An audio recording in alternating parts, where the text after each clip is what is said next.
Hello, my dear friends. Greetings to you all in the matchless name of our Lord and Savior Jesus Christ. I hope you are doing very good.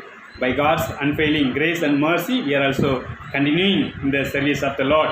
My dear friends, today I would like to share with you from the historical book of 2 Samuel chapter 7. It's a very familiar passage. You might have gone through sometime. Today we are going to look this particular context with a different perspective, with a long perspective, with a spiritual perspective. It's talking about God's covenant with David. How did the Lord made covenant with David and with his generation, and how it became a blessing to you and me. It's very important. The covenant that the Lord made with David and with his generation become a great blessing to you and me spiritually. We are spiritually and fully blessed through this covenant. So it's very important passage. So I would like to share with you. What happened here? The first verse, let me read for you. Now it came to pass, when the king was dwelling in his house, the Lord God had given him rest from all his enemies all around. It was a period or time of rest for David the king. What happened? He had to war against all his enemies who were around him, around the nation Israel. He made everybody to be subjective and submissive. It was the Lord's work because the Lord was with David, and the Lord made David to overpower or overcome all the enemies. And after the period of war, he had a long period of war. Now it is a time for him to take rest. Yes, rest is very important. In that particular situation, just he was walking around in his palace. When he was moving around, just he looked out from a far distance, the ark of the Lord or the ark of God, which was in tent curtain. Immediately he became discouraged. His face became very sad, because it is he who gave him such a position. It is the Lord who blessed David and brought him into such a great position. He was a shepherd, ordinary shepherd in the wilderness. Nobody cared about David. Nobody was there to look after him. But it was God who saw him and cared him and took him out of the pasture or sheepfold and brought him into the kingship, into a very big leadership over his people. He became a king. Now he realized it is God who gave me such a great position. It is He who blessed me and brought me so far and so high place. But He is dwelling in a tent curtain. In another word, He is staying in screen or behind the screen. No, it is injustice. He realized it is injustice. So he thought something he need to do for the Lord. He wanted to do something for the Lord because he himself was staying in a wooden house, a precious wooden house. It was made out of a precious wood called cedar. So he was living in a luxurious place. He was living in a comfort place. While the Lord's covenant, Ark of the Covenant was in tent curtain. First of all, he realized and he wanted to do something for the Lord. So immediately he called the prophet of God called Nathan. And he said, see, I am staying in this palace which is made out of a precious wood called cedar. I am living a luxurious life. I am living a comfortable place. I am living a pleasant life. But see, the Lord is living or dwelling in tent curtain. So immediately the prophet of God understood what was in the mind of David. He said, according to your desire, whatever is in your mind, you can go ahead. The Lord is with you, David. David felt very happy. Yes, he wants to do something for the Lord. After Nathan left the place, that night itself, the Lord spoke to Nathan. Go and tell my servant David, thus says the Lord, would you build a house for me to dwell in?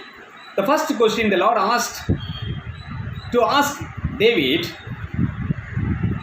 will you able to build a house? Will you build a house for me to dwell in? In another word, will you be able to build a house for me to stay? The first question the Lord asked. It is not to give answer but to think over it. The Lord asked the question because the Lord wants David to think over it. He is the sovereign God. He is a mighty God. How can we keep such a sovereign and mighty God into a small room? He is very big. Once he said, no, heaven is my throne and earth is my footstool. For such a great God, who can build a house? The Most High, how he will stay or live in small chamber or house? It cannot contain. It is very big. The another word, the Lord is continuously saying, I am omnipresent. It means my presence is everywhere. Or there is no place that we can say there is no God. No. God is everywhere. How can we keep God into a small place?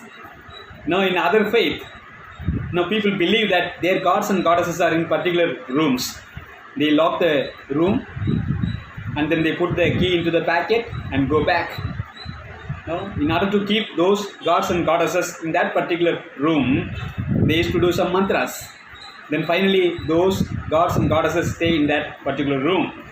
They have kept their god and goddesses. But our Lord has kept us. Do you understand? It is He who made us, according to the psalmist. We are His pasture. We are His sheepfold. It is He who made us. We cannot make Him. It is He who has kept us, who is keeping us continuously to serve Him, to worship Him. We are not keeping Him for our purpose, for our benefit. So the Lord asked him question, will He build a house for me to dwell in?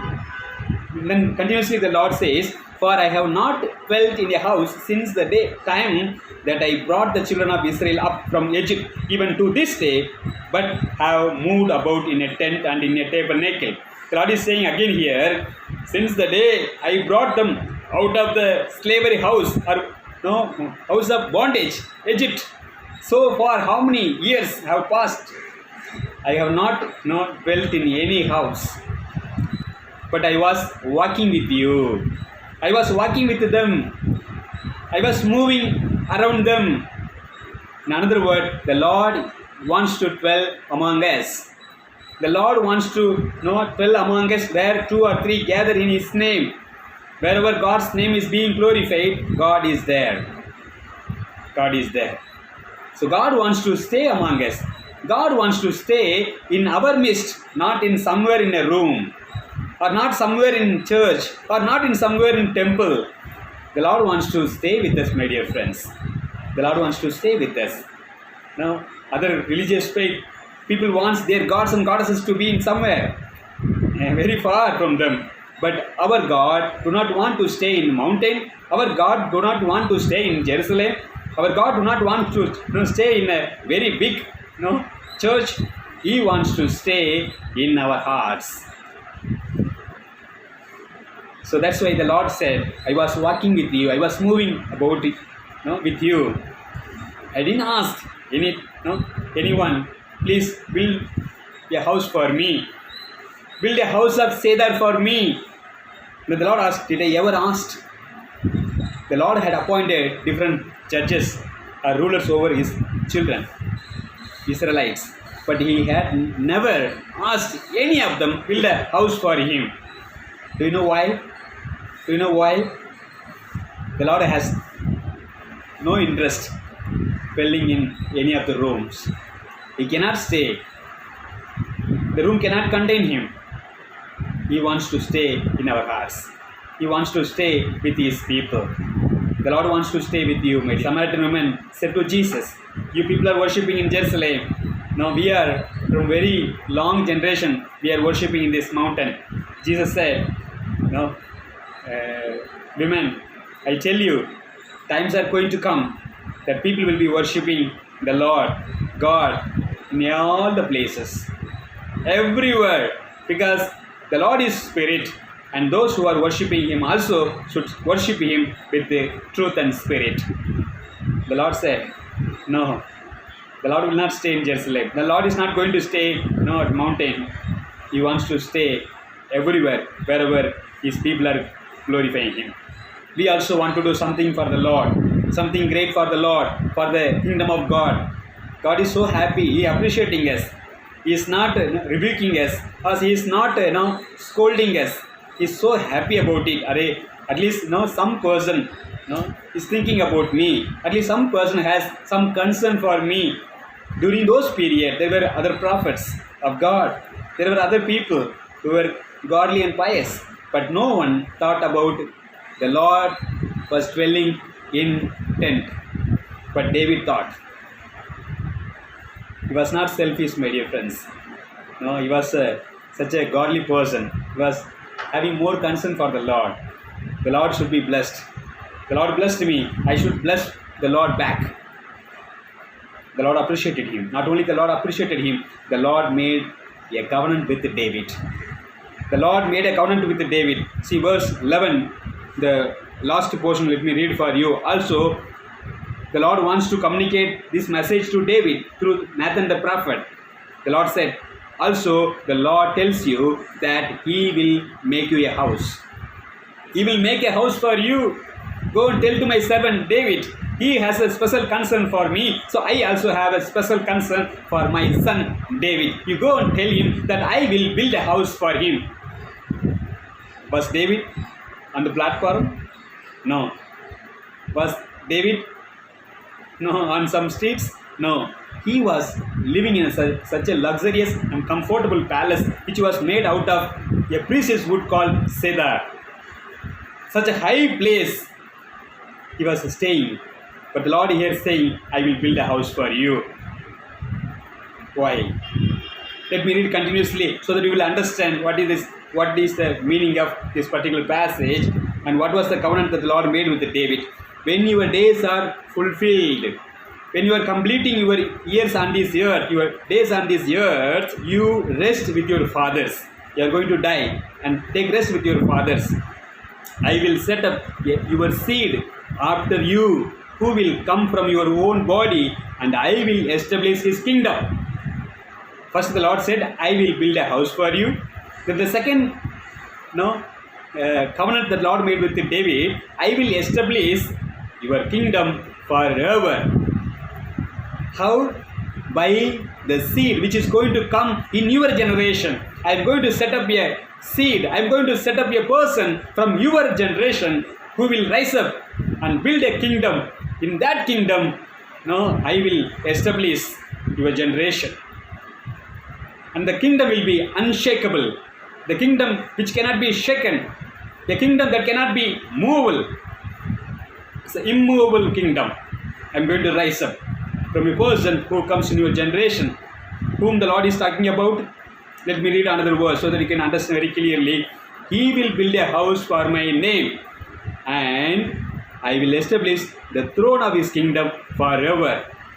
The Lord is going to establish his throne of the kingdom forever. So he will be ruling forever and ever. About whom the Lord is talking? Is he talking about Solomon? The next verse you will understand. I will be his father and he shall be my son. I shall be his father and he shall be my son. Who is that? Do you understand clearly? Even though it looks like the Lord is speaking about Solomon, but indirectly the Lord is prophesying through the prophet Nathan about Jesus Christ, the son of David. Do you remember the Bartimaeus, the blind man, called Jesus, son of David, help me? This scripture portion, all the Jewish people can understand because they are very good in scripture. They can understand. It's talking about Messiah. It's talking about God's only one begotten son. It's talking about David's generation. God will raise up someone from the genealogy of David, and he will rise up and he will build a kingdom. He will establish a throne which is unshakable, which is immovable. Such a strong kingdom he is going to rise again. Though Solomon built a temple, it was destroyed. Again, Zerubbabel built a temple, again it was destroyed. Till so far, the temple is destroyed. In another word, the house of the Lord, which was built by human being, was destroyed. Jesus said, destroy this temple. I will build within 3 days. Jesus was talking about himself. Jesus is the original temple of God. Jesus is the original house of God. He said, I am the temple. I am the temple of the God. My dear friends, in Him, the Lord blessed you and me. In Him, the Lord is going to build or establish a great kingdom. A kingdom which is unshakable and immovable is going to come. It is at hand now. The kingdom of heaven, the kingdom of God is at hand, my dear friends. Those who are accepting and believing God's word will receive salvation experience and will enter into God's kingdom. God is ruling your heart. God is ruling my heart. We are all are already spiritually in God's kingdom. But one day, Jesus is going to come back again as a son of David, as a king. In another word, He will come and rule over all the nations. The whole world is going to rule, and you and me will be ruling along with Him. Here the house is talking about the New Testament church, the body of Christ, you and me. The first thing, David had a desire. David had a passion to do something great for the Lord. Do you have this passion in you to do something for the Lord? Do you have such a desire or concern for the Lord's kingdom? If you have, when you express to the Lord will reveal His plan to you. Always the Lord's plan and Lord's will be greater than your plan and your will. When we reveal our plan and our will to God, God will reveal His plan and His will to us, so that we can become a blessing to many more people. Through Jesus Christ, you and me are blessed. The same way, when we commit ourselves to fulfill God's plan and will, God is going to use you and me to be a blessing to many more people. And many people will come to know Christ through your life and through my life. May God bless all of us. Thank you so much for your time. May God bless us.